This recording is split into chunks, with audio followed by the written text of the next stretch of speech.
Before the change in the law of succession in 1980, the Swedish line of succession was subject to the principle of male primogeniture, which meant that only men could inherit the throne.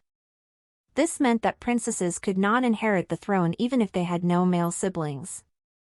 The change in the law meant that women could also inherit the throne, making Princess Victoria heir to the throne instead of her younger brother, Prince Charles Philip. The changes were made retroactively, meaning that the line of succession was changed so that women could also claim the throne even if they were born before the new law was passed.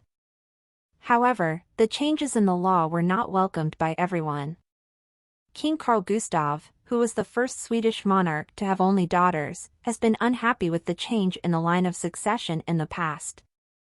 In a 2003 interview, he said it was unfair if his daughter Victoria inherited the throne instead of his son Carl Philip. In the SVT documentary Sveriges sista kungar, the king again expressed his displeasure with the change in the law and called the situation rather strange.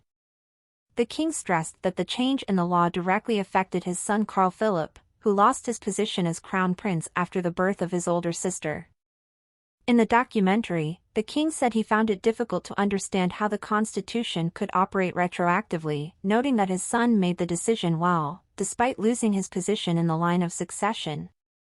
Despite the king's misgivings, the change in the law has been widely accepted in Sweden and is seen as an important step toward gender equality in the country's monarchy. Since then, Princess Victoria has become a very popular and respected figure in Sweden, and many citizens have expressed their support for the current line of succession.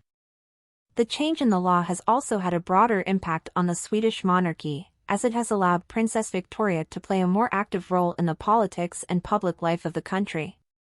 In recent years, she has worked on several initiatives to promote gender equality and women's rights in Sweden and around the world. Overall, the change in Swedish succession law in 1980 was an important historical moment for the country's monarchy, allowing women to ascend the throne as well. Despite some criticism, most Swedes saw this change as a step toward gender equality and the modernization of the Swedish monarchy.